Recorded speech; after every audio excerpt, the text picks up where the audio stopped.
What is going on, guys? Thank you so much for coming out to the Friday night Subcast, podcast, whatever you want to call it.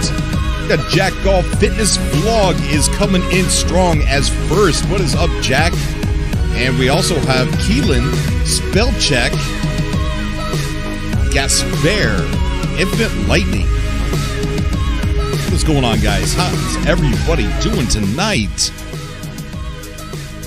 Tonight we're going to be talking about some Cyberpunk 2077 and No Man's Sky. If you guys call in and talk about No Man's Sky, I was just telling Phil Cartoons that I'm scraping the bottom of the barrel so deep for No Man's Sky topics that I'm starting to get sores on my fingers.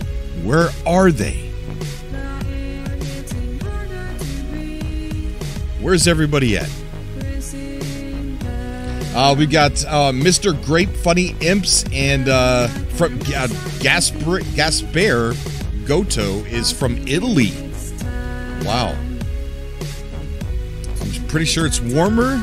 Is it warmer where you're at than where it is where I'm at? We've been dropping below negatives in the negatives. We got Matt Baird joining us. What's going on, Matt? Guys, if you'd like to help support the show, there is a Streamlabs link down below, and there's also t-shirts that you can wear. And not only that, let's go ahead and go into, I don't know where to find it. Let's see. Where do we find it?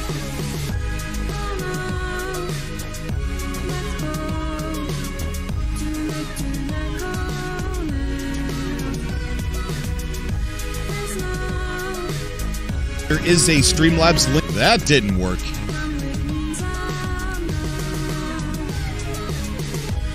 And I don't see it.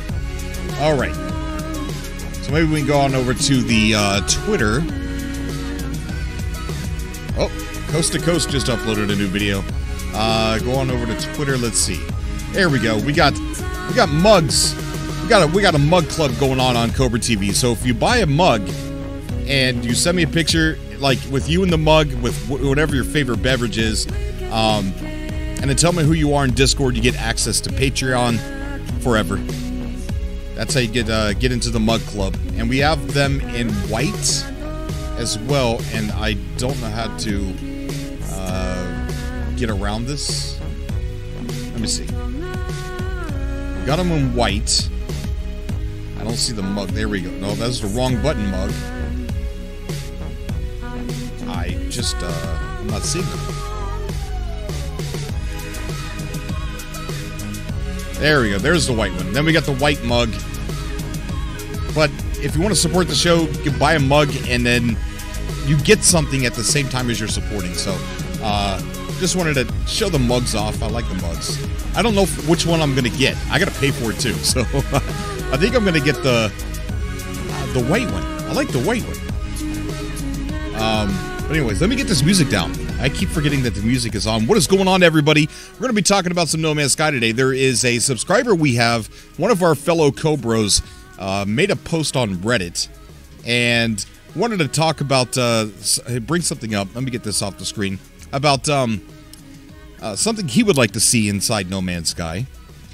And then after we get done talking about this, we're going to bring up a couple articles for Cyberpunk 2077 and talk a little bit about that as well.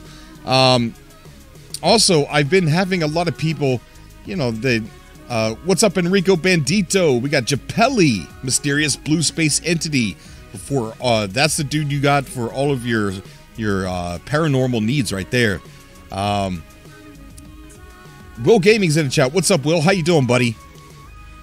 Everybody check out Will Gaming. He's got a cool YouTube channel. Go check him out.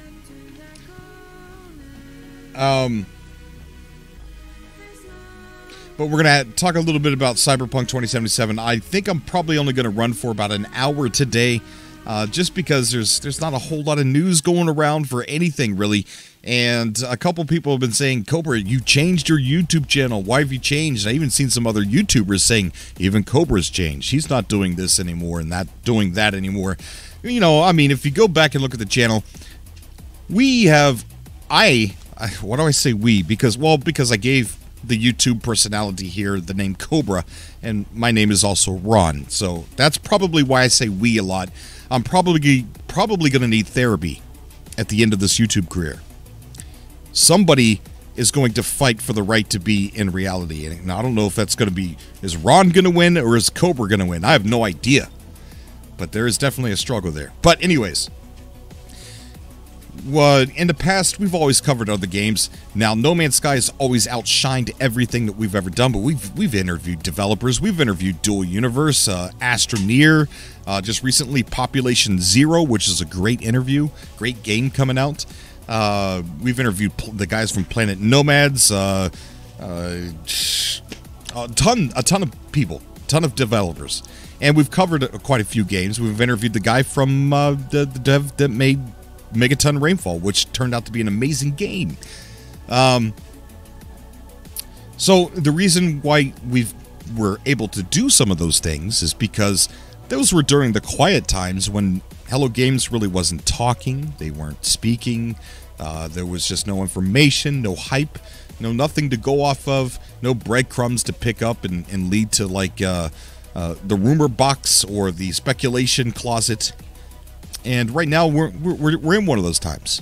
We're in one of those times where there's this is a long silence. This is the dark space that the Sentinels were chased off to, the void, the dark void.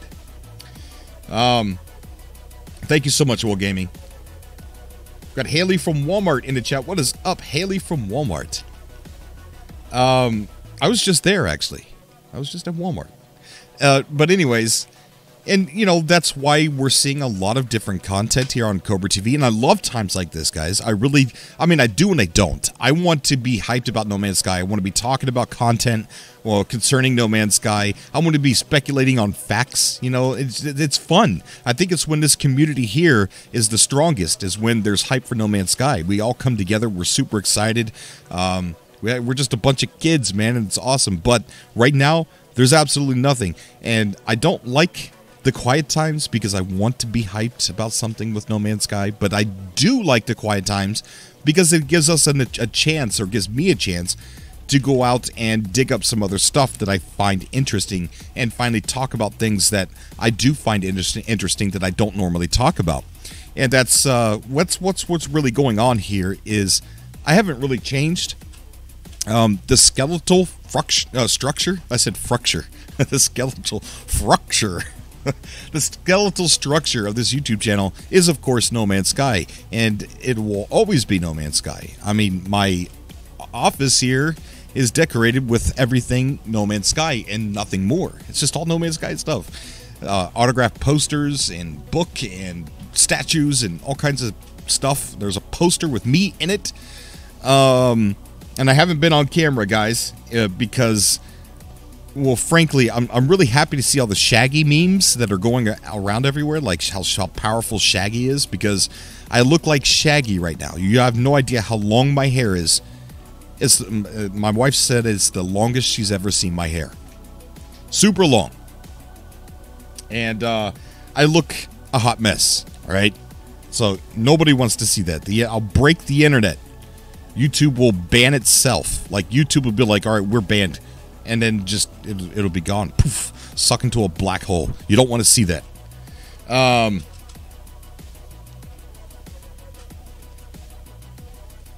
Okay, all right, so let's go ahead and get the show started. We're going to talk about a little bit of No Man's Sky first, about, some of this this article that Alex posted. I do want to talk about it. I think it's pretty cool.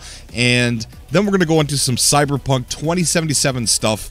And then I really want some callers to jump onto the show, and then you guys steer it wherever you want it to go. The subcasts were designed for one reason and one reason alone, and that is to give the voice of the community here. I call them subcasts because it's a podcast with subscribers. And you guys can call into the show. I did it to give you a voice, so that way you're not just comments in the comment section. You guys can call into the show and talk about whatever you want, whatever game you want. It doesn't, this is yours. Subcasts belong to you guys. And that's why I'm here when there really isn't a whole lot of talk about with No Man's Sky, and Cyberpunk is, it's the information's a little bit slow, but we do have a lot of catch up when it comes to Cyberpunk. Got a lot of catch up to do. So let's go ahead and get into this No Man's Sky topic. That way we could talk about the Cyberpunk topics, and we could get to my favorite part, which is when you guys call into the show. But we've got one here from Alex. He posted, I have an idea for how to incorporate a unique and sci-fi pet system into No Man's Sky without many of the complications of other games' pet systems. So he said, here it goes. Particle projector pets. Players craft a particle projector device, which would be a small piece of suit tech, and the device would allow players to project a solid creature they had previously scanned using the visor. The creatures would likely be scaled in size similar to that of the player, if the original size was much larger. Companion creatures would be able to assist players in different ways, such as combat, gathering, or scouting. If the player gets more than, for example, 30 meters away from the projection, then it dematerializes and rematerializes next to the player again. This solves for the player jumping off a cliff or into water and leaving the pet behind. Also, this means a lot... No, sorry, I'm making up words. This means that there is no need for extra space in the cockpit or base for the pets. I would also suggest the device needing to be powered since each time the creature takes damage or needs to be rematerialized, then it would lose particles. Thus, the creature's health may be directly linked to the power capacity of the device.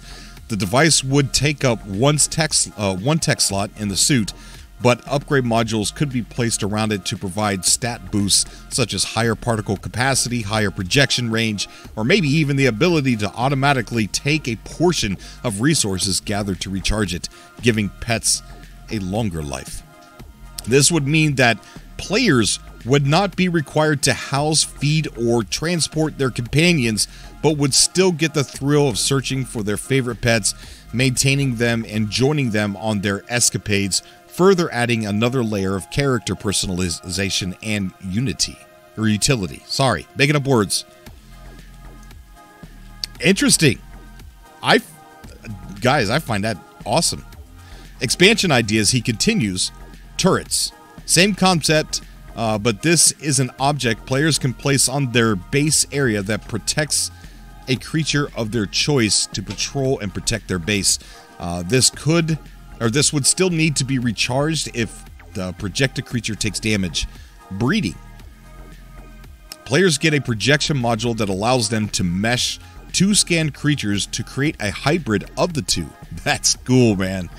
This could save to a new tab separate for the discovered creatures, which would allow players quick access to all the creatures they have combined. That is cool. Mounts. Players can mount certain styles of creatures, such as quadrupeds, for faster travel. I'm in. Whoa, I messed up. I'm in. Yes, mounts for faster travel without needing a vehicle. Oh, man. Hello Games, we've been talking about that for a long time. We gotta be able to ride some of these animals around the planets, man. Especially some of the ones that can fly. I'd leave my starship behind every time. This would add interesting mechanic for traveling faster through water or low altitude flight. Triggered, it goes on to say, players can select which companions materialize in which circumstance. As if they move from land to water, then their land companion will dematerialize and water assigned companion will materialize. That's really cool. Furnishings. Players can place particle projectors in rooms of their structures to project plants, rocks they have scanned in their discoveries. Space combat.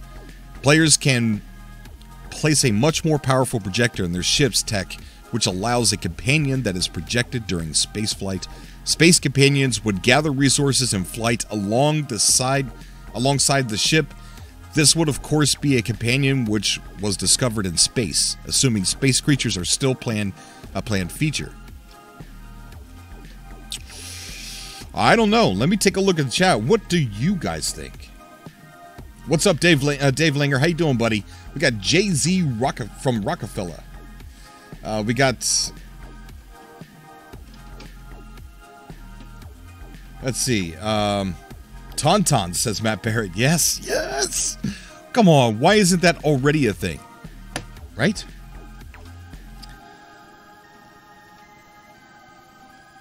I got Japelli saying that it's a cool idea. I believe so. I agree with you. I really do. But, you know, if you guys have some more interesting ideas for No Man's Sky, topics, or whatever, come on the show, definitely, and we'll give, you know, we'll talk it through, we'll talk about it and stuff like that. But I do want to move on to some Cyberpunk 2077. Why is that hard for me to say? Cyberpunk 2077. I always want to add an extra 7. I don't know why. And the last post from Hello Games, so December 13th. All right, so let's move on to Cyberpunk, guys. Let's move on to Cyberpunk. So this article reads, the Cyberpunk 2077 devs had to watch Blade Runner and Ghost in the Shell. A new year brings new hopes and prospects in the realm of gaming, especially when there is no release dates. Take Cyberpunk 2077, a sensation at E3 2018. After the expo, we received a lengthy demo that finally painted the neon world. A recent interview with CD Projekt Red reveals that the inspiration behind Night City and its design. Fans of the Warsaw-based studio might know Cyberpunk 2077 was directly inspired by Mike Pondsmith's pen and paper RPG, according to senior quest designer Philip Weber. In an interview with Sector.sk, the storytellers at CDPR had a list of properties to pursue before a single quest saw development. Specifically, the devs had to watch films like Blade Runner and Ghost in the Shell. They also had to understand the world in William Gibson's novel, Neuromancer. The core of the inspiration, the entire studio likes Cyberpunk 2020, the pen and paper, and just generally Cyberpunk as a game. Movies like Blade Runner, Ghost in the Shell, books like Neuromancer, Weber said. So this is the same reason why we also made The Witcher, because we really, really love it when we love it and want to make a good video game with that in mind that we want to play ourselves. In transitioning from a fantasy game like The Witcher 3, the team members at CDPR received a specific list of works to study the aforementioned films and novel. When asked if the genre shift was difficult, Weber responded by saying, in a way, because if you want to tell really, really good stories, you have to really know this world. So story teams, the writers, the quest designers, cinematic designers, we had to assemble a list. You know, these are the books you have to read. These are the rule books of Cyberpunk 2020 you have to read. These are the movies. We had to get really immersed in it. Of course, many of us who were fans of Cyberpunk knew those things already. It really was. We have to know Cyberpunk just as well as we know everything around The Witcher. On the other hand, we make mature games. We want to tell interesting stories with interesting themes. That hasn't changed. Telling interesting stories is the same thing we did before, so in that way, it feels like something we know. The senior quest designer that then emphasized, we wanted to put the punk in Cyberpunk. We really knew CDPR was hard at work at detailing their new IP, but fans of the aforementioned movies and books might feel more at home now. What do you? And then it goes to ask a question, blah blah blah blah.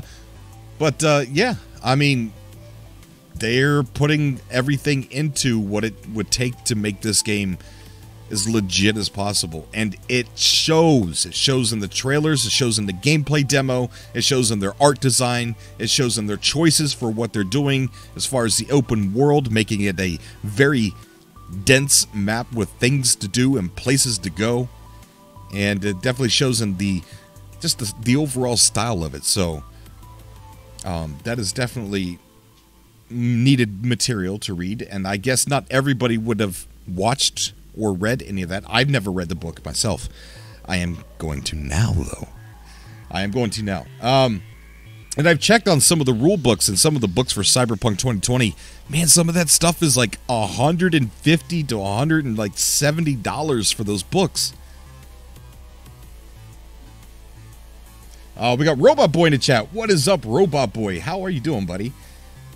Robot Boy's also got a great channel. You guys could check out Robot Boy as well.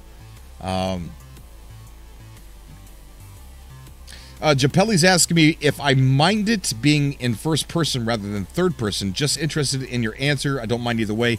Japelli, I used to only like games in third person. I despised first person games.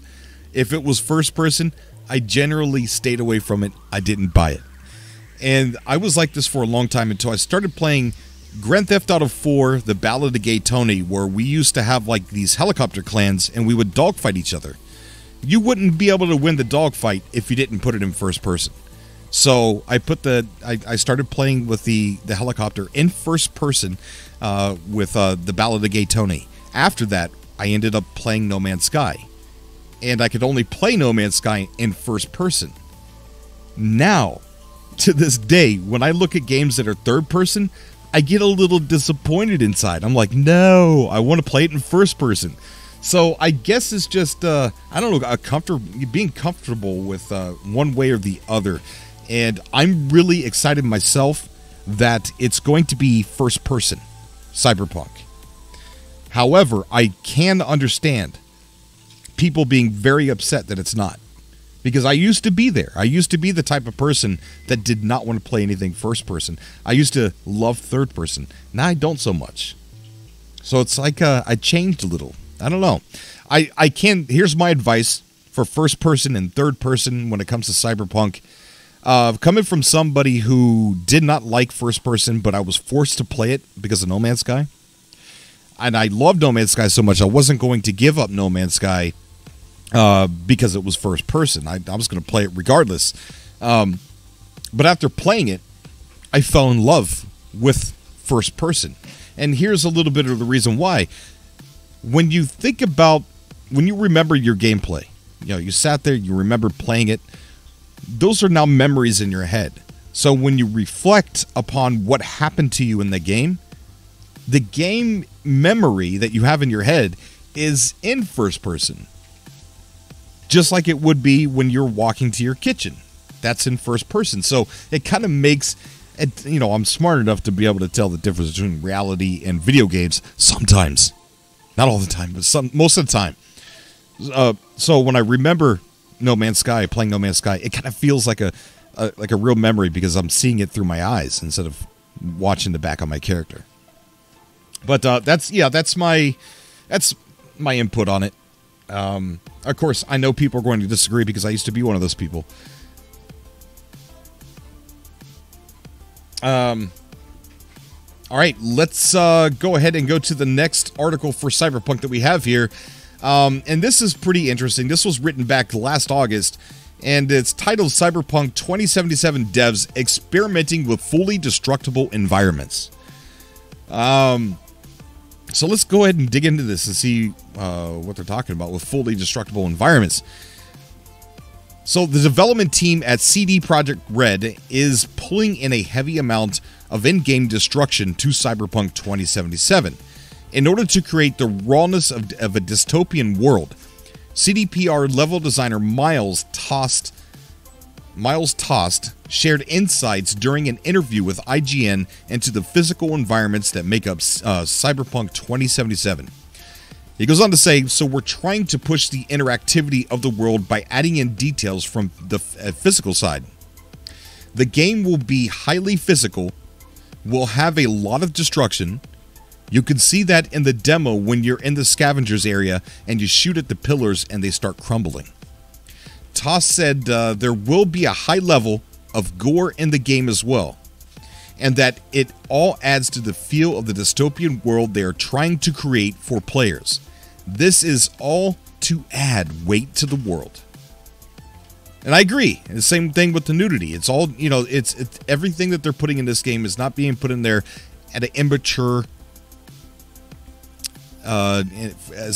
just being immature about putting in blood and gore, or immature being, putting in nudity. It all adds weight to the world, like he says, to really give life to our vision of what is very much a dark version of the future. The world of Cyberpunk is not a nice, beautiful place. Everyone happy Toss said, it's inherently dystopian, and we want to portray the gruesome side of life, the reality of gunfights with super advanced weapons in a world where people augment themselves with arms and military-level cyberware that just is there to kill people. CDPR has yet to decide if environments will be fully destructible in the game, but would like to make it happen if it's possible. Every platform only has so much performance, Tost explained. If you think about it, as a developer, how do you want to route this performance? Do you want to have more NPCs? Do you want to fill a large city space? Or do you want the environments to be more destructible? Do you want the lighting to be better? Or do you want to have more complex AI? So that's a very interesting conversation. So I guess what he's saying here, every platform has only so much performance. He explained, if you think about it, as a developer, how do you want to route this performance? Do you want to have more NPCs? Do you want to have, or do you want to fill up a large city space?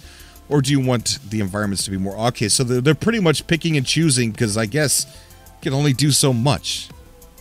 Well, I can't wait to the future where, you know, they don't have to weigh what's more important than the other, and they could just make whatever they want to make. I mean, I wonder how far we are away from that. Destructible environments over a very large populated area, like population. Population of NPCs over destructible environments. I myself would probably wanted to see the city feel like more it's lived in. I want to see big crowds of people. I want to see them react when I'm in a gunfire. You know, when I'm fighting another gang, a cyber gang, I want to feel like I want to look around and I want to see these people going nuts. I want to see some of these crowds actually try and shoot me because they're scared. Right? That to me is more important than having a fully destructible environment or having a destructible environment, period. I would rather have the crowds. I don't know. What do you guys think? Cuzwell says Cyberpunk is the future, and I think there are dongs. Yes. Vira wants destructible dongs. Okay. You know, that might be a thing. I mean, if you shoot there, how would it be an immerse? You know, it would take the immersion away if you shot down there and nothing happened. You know what I mean? And there are going to be some nude ones, so it's quite possible. Very odd conversation, but yes, Cyberpunk to me is the same hype levels No Man's Sky was when I was waiting for it. I don't know. I mean, it's a smaller game. But it just, there's just something about Cyberpunk, I guess, that's maybe just rooted in my childhood.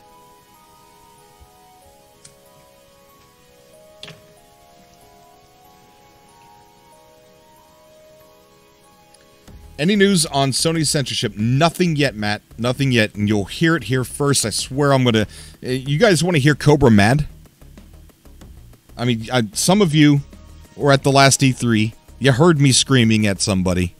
So some of you see me mad. Imagine that 100 times worse. If Sony decides to stick their censorship fingers on this. I will never buy another I'll never buy another PlayStation ever again if they decide to do this. I will boycott them if they try and censor it. I don't think they will. The game needs to be left alone and at the mercy of the artist only. Not at the mercy of somebody else that has nothing to do with the art.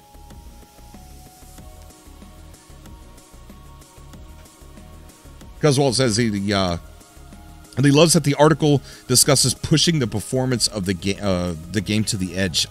Yes. 100% agree. Very true, Dave Langer. They didn't censor the nudity for The Witcher. Very true. It's the certain parts of it, the character creation screen. I don't know. I don't know. We'll see. We'll see how this plays out. But I don't foresee Sony censoring this game. I don't think it's a worry yet. It's something that's definitely on the back of my mind. But if they do, it's over for me and Sony. It is.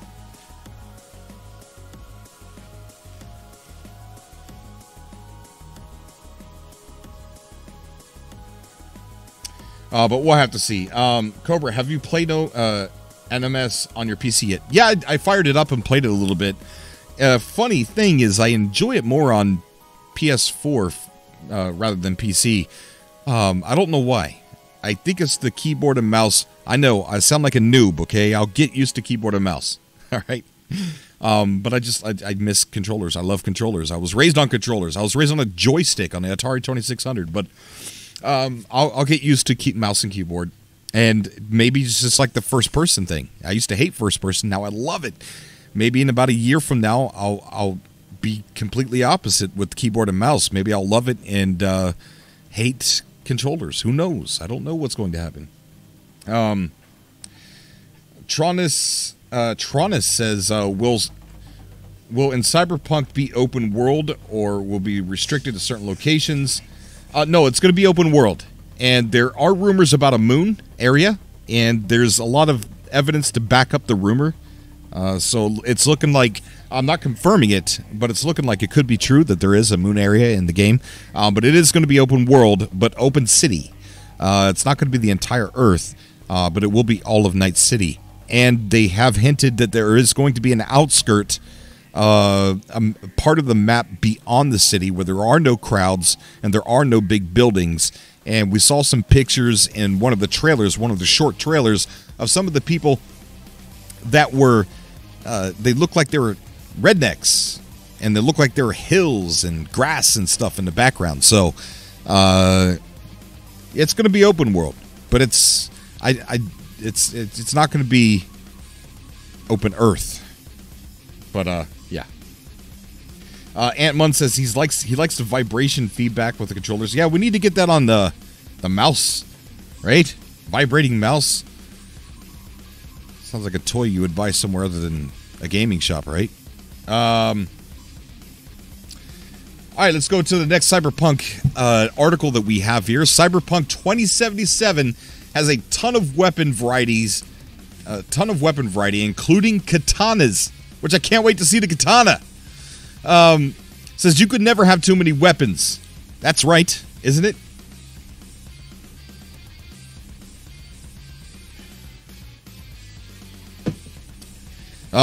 You could never have too many weapons.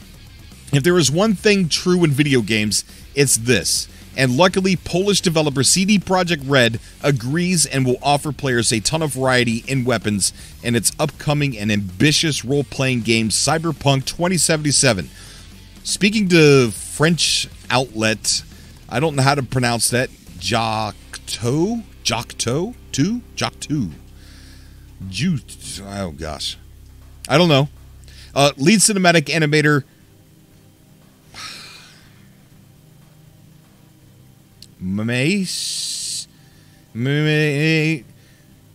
Petrus. We're going to use abbreviations here, okay? My wife is laughing at me, and that's fine. I'm used to it. Got talking about weapons in the game and know their variety will allow and how their variety will allow for a variety of playstyles and solutions to different challenges players will come across. There will be katanas. Jack Black just uploaded a video. I guess it is Friday, isn't it? Guns with bullets that ricochet off walls, and of course, mantis blades. And none of it... Sorry, I had to talk to somebody. And none of it will just be for the pure sake of variety, but will offer another layer of personal expression and tactical depth to the game. In the demo, you could see several types of weapons and different combat systems, said Petrus.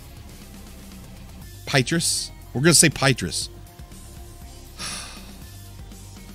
All this is related to the class of the character that you will create. According to the skills you will improve. There will be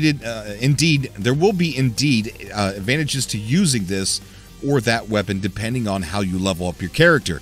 You will have the choice between technological weapons, powerful weapons, and intelligent weapons, and each of them will allow you to approach the game in several different ways. The animator continued by saying, for example, powerful weapons have a boost that allows the weapon to ricochet off the walls and thus reach enemies hidden behind walls.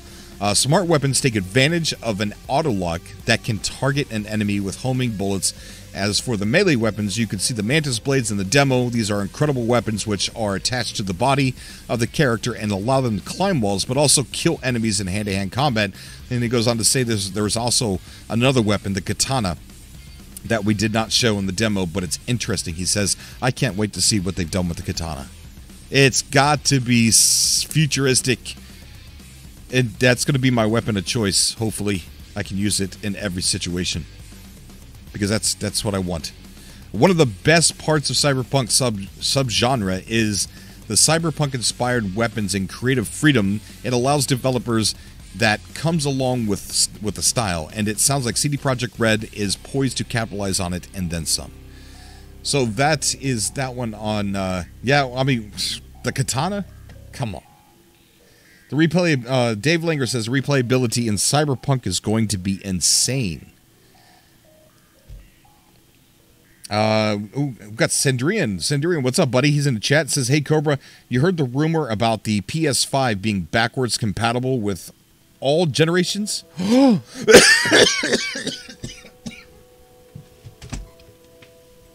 Wait, did you say all generations? Sorry about that. Did you say all generations? No. I heard it's something about it being backwards compatible. I've been hearing stuff about PS5 like crazy. I don't know what's real and what's not. Man, if that's the case, you guys might lose me to GTA 4, The Ballad of Gay Tony. As long as it's on servers that aren't modded anymore. Oh my gosh, that'd be so great.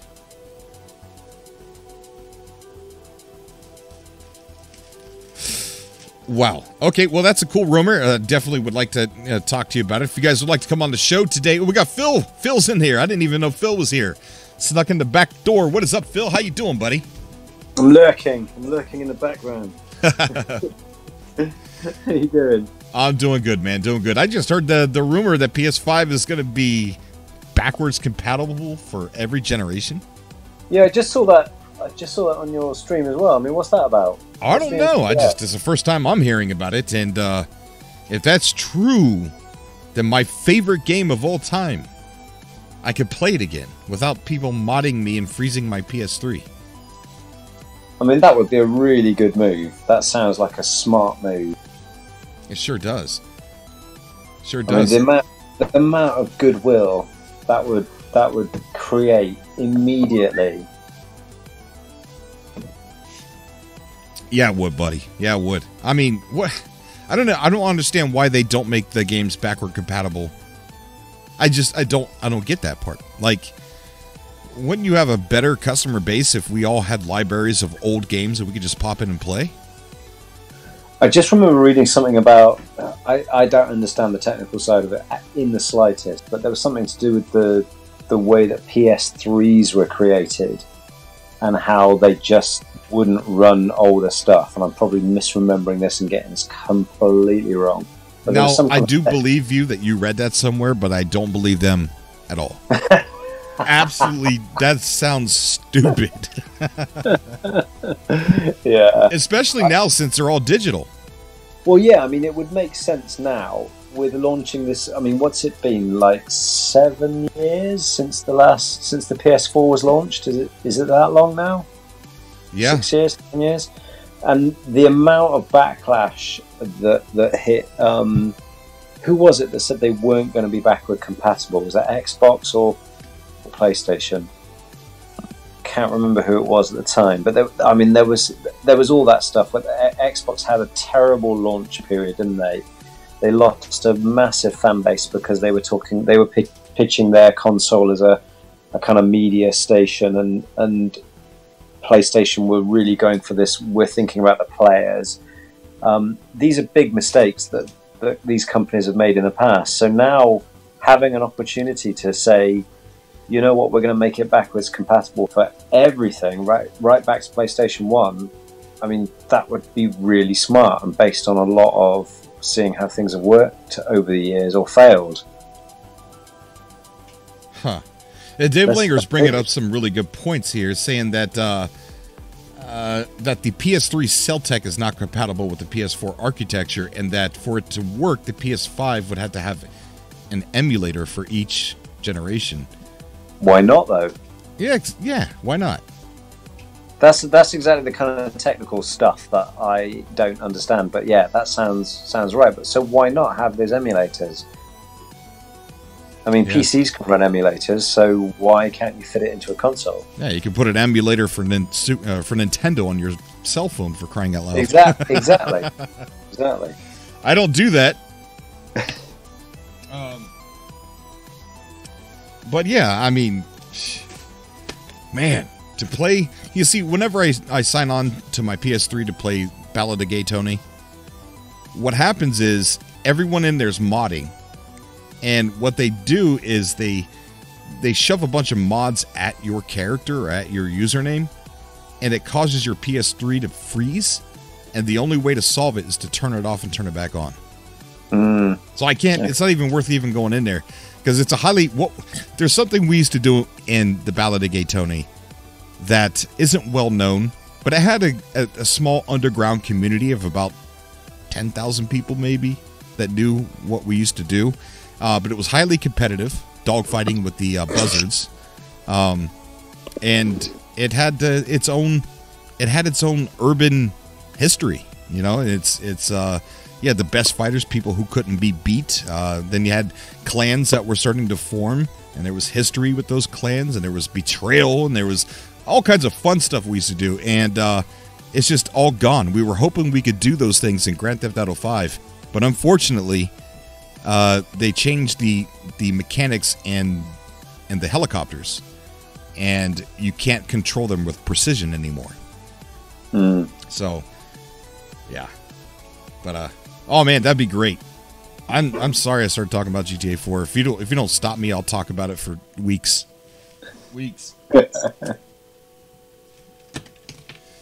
But you said you had a couple near miss stories.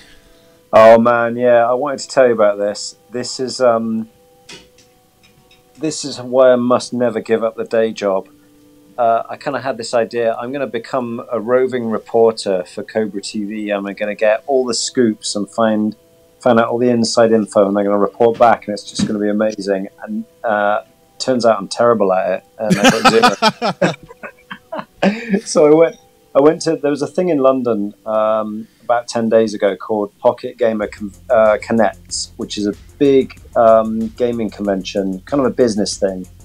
And I went along to it, and it was really good. It was 2 days, and lots of people from the industry kind of talking about all sorts of stuff, technical stuff, but also a lot of creative kind of workshops and presentations and stuff. Right. And I was at 2 that I thought, right, I could get some scoops here. I've given it away. The spoiler alert is no scoops. So that's good. I'm not going to build this up and say I got stuff and didn't, because I didn't. I came away with nothing. But anyway, so there was a guy from CD Projekt Red doing a presentation on level designing in games. He's a guy called Max Pierce. He works for CD Projekt Red in Poland. He's a British guy, but he was out in Poland. And he did this really super interesting presentation on the kind of the creative decisions they make when they're making levels. So where to place the truck at the beginning of an alleyway so that the player feels they have somewhere to hide so that they can fire at things. Really fascinating stuff. And they talked a little bit about Cyberpunk as well, only in giving in a very vague example and absolutely nothing new that we didn't already know. But this guy was sitting next to me before the presentation started, like right next to me. Yeah. And I didn't know who he was. until he got up and then he started presenting. So that was my moment when I could have just kind of said, hi, any info, tried to get anything out of him, but I failed. He got up, did his presentation, and then kind of immediately went off to meetings. And I just sort of sat and thought, this guy works on this game. Yeah. I was sitting next to him. We kind of said, hi, how you doing? I could have asked him some questions, but no, missed that chance. So that's one missed. The other one, at least... Well, hold on. Could you imagine, just for real quick, imagine you weren't there. Imagine if Cobra was sitting there. Yeah. What would Cobra do? Well, would you have known it was him? That was the main thing, is I didn't realize who the guy was. No, I probably wouldn't. Did he come back and sit back down next to you? No, he just went straight off. These sessions are really short, about 20 minutes. Oh. So I sat right at the front. It's a small little room, it's about like 20 room. He sat right next to me. I'm sat at the front. I'm waiting because I want to see this guy talk about it. I'm interested in the subject, and also because I know it's someone from CD Projekt Red. So I sit down at the front. There's a guy next to me. I say hi. He says hi. We have a little chat. Then he gets up to present. Turns out that's the guy. So, yeah. I can imagine the look on your face, like, well, wait. Hang on, there's a guy. But any information is good information, even if it's repeated information. Hearing just one of the developers even talk about stuff that they've already talked about is interesting, because you could always pull something a little bit out of there. Talking about how they decide where the truck goes and stuff like that, that's interesting to me. Like, I could salivate over that just as good as really good information. Were you allowed to record anything?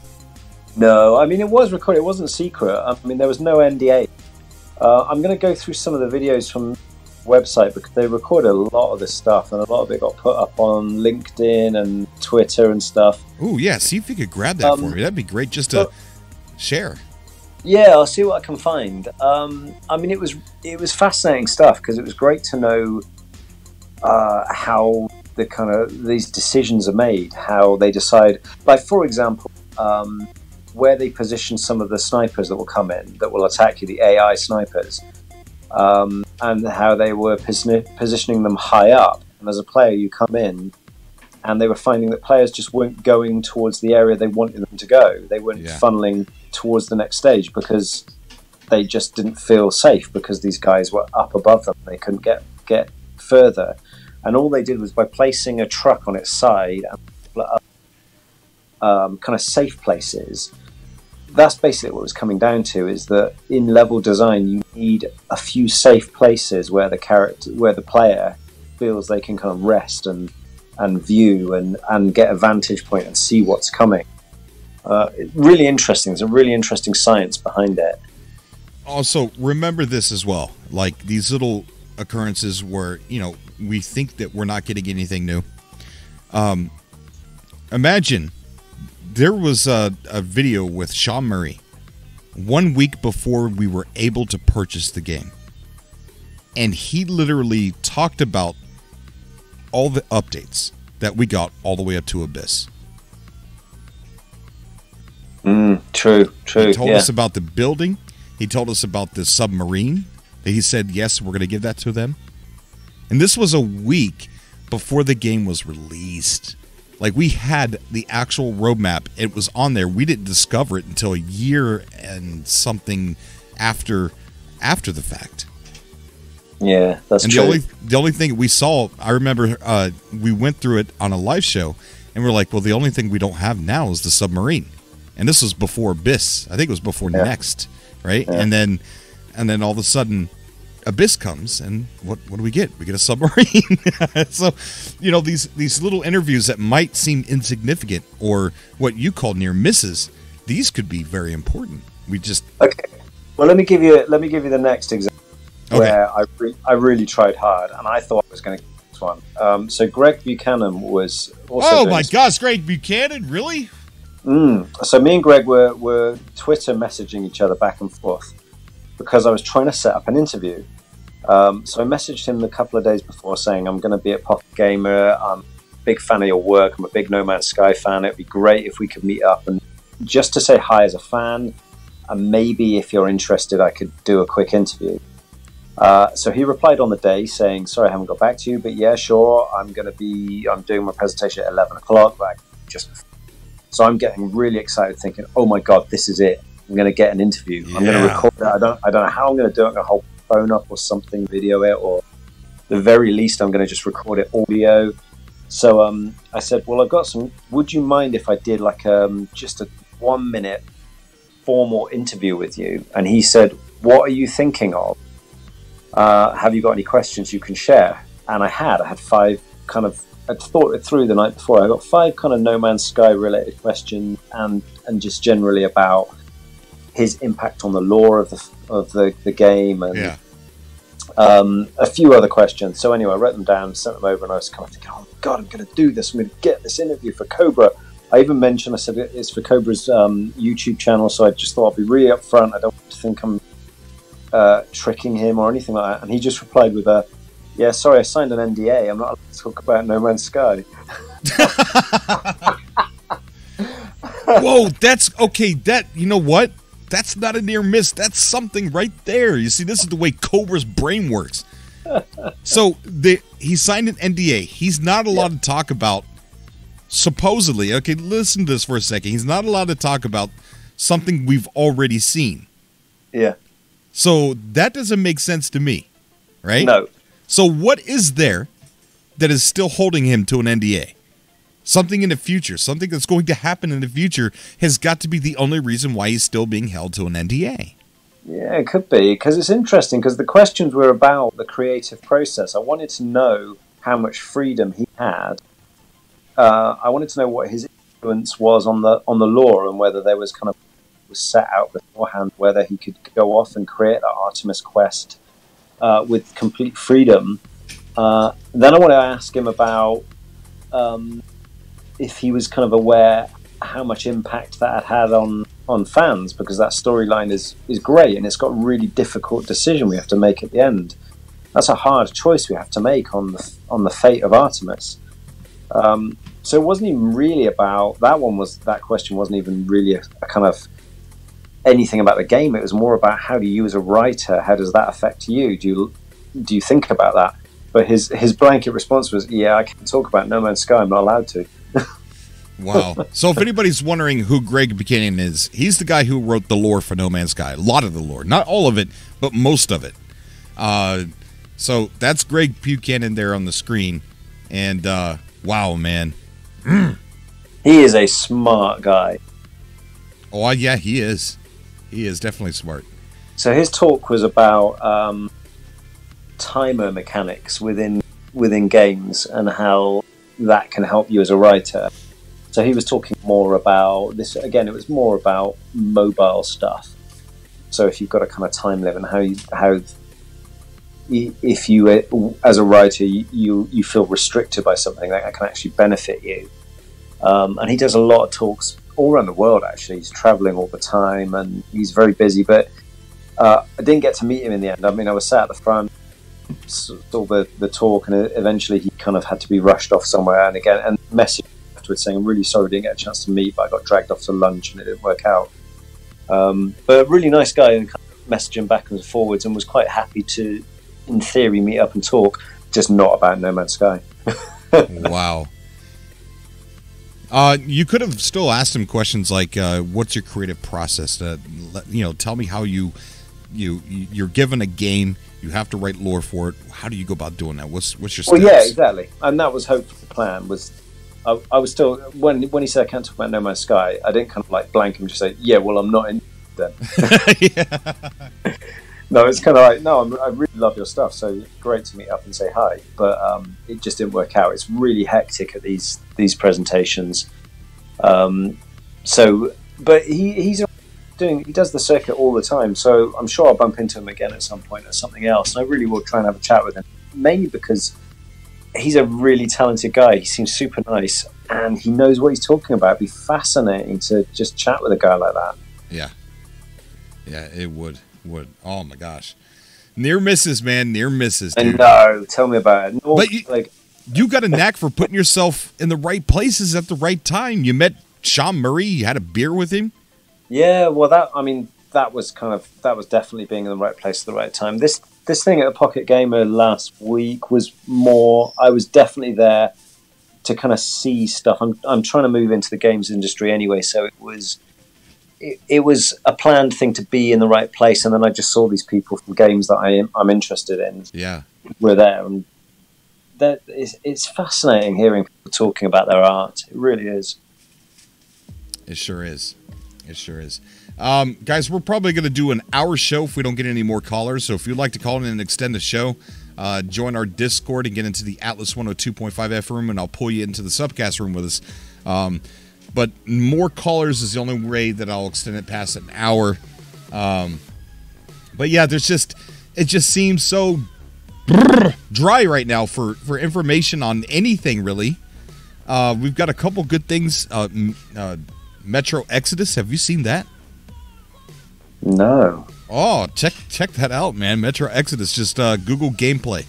Metro Exodus. And also Atomic Heart. Have you seen Atomic Heart? No, what's that? Oh my gosh, man. Salivating right now, dude. It's another game, another first-person weird sci-fi game. Check out Atomic Heart. You will not be sorry. That game is freaking weird. Weird. There is so much good about it. Yes. I'm going to delve into it all. John Hall saying Nova is coming. A lot of people think the next update is going to be No Man's Sky Nova. Oh yeah, I was hearing about that. Yeah. And that movie that came out, you did the interview with the guy who made it with his daughter. Oh yeah. Came out yesterday. Yes, yeah. Their movie is so amazing because when I was a little kid, I used to love Calvin and Hobbes. And me too. Dude, his movie with his daughter is exactly like Calvin and Hobbes, man. Yeah. 100% just like that. And did you see that Sean Murray about it? Did he what? Did you see that Sean Murray had tweeted about it today? Oh, no, I didn't. No. Yeah. He was straight away. He was just saying he retweeted the link to the YouTube. He was just saying this is so wonderful for someone who makes games when people do things like this. So he was over it straight away because it only came out yesterday, and like within a couple of hours, and I think that's the first Sean Murray tweet in a while. Yeah, it is. They're look. They're working on something. They're super quiet, right? They've been quiet since December 13th. So something's going on. And I'm not going to be one of those YouTubers. You know, I do speculation videos. Don't get me wrong, I do. I'm probably the most guilty out there for doing speculation videos. But we've got to have something to go on to do speculation videos. We can't just speculate out of thin air. There's got to be breadcrumbs. And I see some YouTubers making speculation videos, and I don't think that, that's, I don't know. I don't think that's right. There's got to be, got to get the breadcrumbs first. And we just don't have that. I mean, yeah, we could talk about the data mined things from the turrets and the fences and the power generation units and things like that. The solar panels, stuff like that, and the eating. We could talk about all that stuff, the food.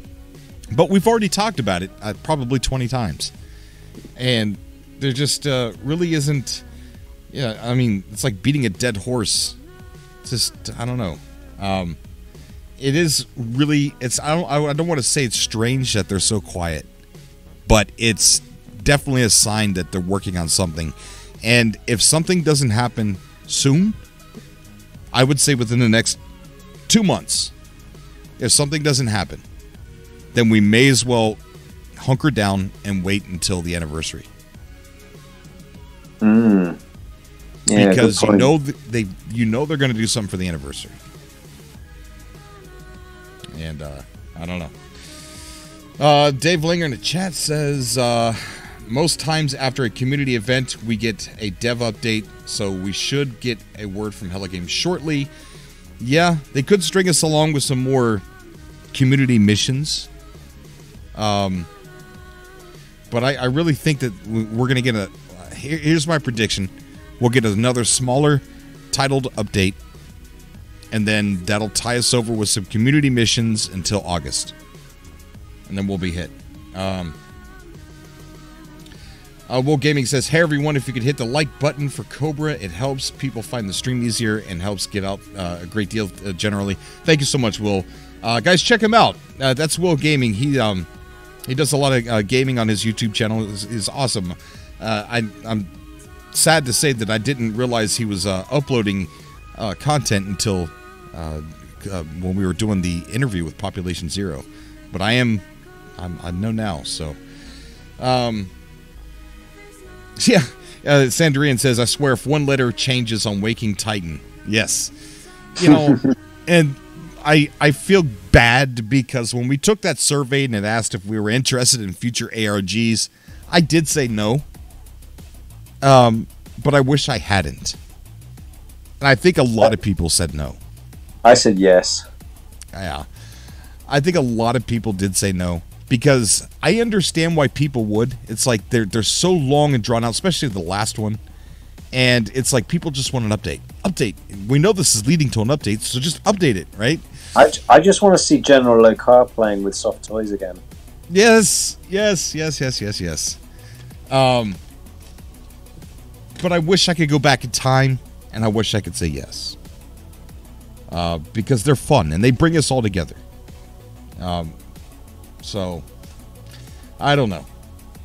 I think that's why I put yes. I didn't really get involved in the ARG in the slightest, but I quite like watching from the sidelines and hearing all the excitement of people getting, just talking about it.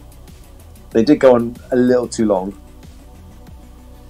Yeah, I think a lot of that had to do with the Xbox release. I don't think that was planned. I think it was like, gulp, we're going to be releasing to Xbox, stop the ARG. Because remember, it kicked off, like, boom, it's here, it's going strong, and all of a sudden, it just fell silent.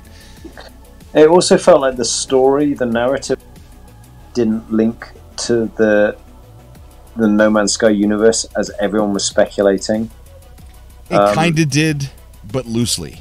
Very loosely. Exactly. There were a lot more kind of hardcore theories going on, which could have been quite interesting. That actually was another one of my questions for Greg Buchanan that, of course, he couldn't answer. I just wanted to know how closely what he was doing was influenced by, and if he had any idea what was going on with the ARG. Yeah. Whether they were two kind of like completely separate beasts. No comment was the answer. Well, his NDA tells me that there's something in store for us. That's for sure. But then I'm left with the question every time I get hyped about an update. I ask myself, how long is this going to continue? Right? How many more updates are they going to give us? When is there the end? When is it going to be to where we don't wonder if an update's coming? You know, because we don't think this way with other games. You know, a game gets released, that's the game. Yeah, we get DLC later on, you know, but we don't sit there on pins and needles for, when's the update coming, darn it? When's the update coming? You know, like we do with No Man's Sky. No Man's Sky, we all look at it like an ever-changing game. Like it's an early access game. Like, when are they going to add something new? You know, it's like, well, this is a game, they delivered it. Normally, we would just say, okay, this is the game, they delivered it. But we're all wanting them to change and add, and that's just a very odd situation for a game. Yeah. But we'll see. Time will tell, and I think we're getting close to hearing about something. So I would rather know that we have to wait till August and then not know at all. Yeah, they're very quiet at the moment. I can't remember how it's worked previously when they got these spells of silence where they don't communicate at all. Yeah. Whether that usually leads up to something or whether that silence carries on for indefinitely. Yeah, for sure. Okay, so let me check Discord. I don't see anybody waiting in the Atlas room, so I'm going to go ahead. We're probably going to go ahead and shut it down an hour early, guys. And remember, I'm going to be uploading some paranormal content to the Patreon page. So if you'd like to see that, only $1 gets you access to that. And that's not just going to exclusively be for Patreon. What I'm doing is I'm trying to create a paranormal show. And I'm going to have the Patreon supporters help me tweak and build that show. and make it as good as possible. This is criticism on the intro, criticism on the stories. So I'm open for all criticism and constructive criticism, you know, that help build and create the show. And so for a while, it's only going to be found on the Patreon, and so that way they can help me build something out of it. It's not going to replace anything we do. The developer interviews, the coverage on weird games, that's all still going to stay the same even when I go public with this show. It'll be probably a once-a-week show, and I'm just having the Patreon supporters help me build it. And I'm uploading something tonight for the first time, but it's not the show. I just had nothing else to talk about, so I kind of talked about a few things that were strange, but but it's going to be found there. We got the coffee mugs and shirts down below, and Phil, thank you so much for being here, buddy, and saving the show tonight. You're welcome. You're welcome. It's always a pleasure. I've got my Cobra t-shirt upstairs. I don't have my mug yet. I'll get that later. And if you're going to do anything supernatural, maybe you can discuss your supernatural hair.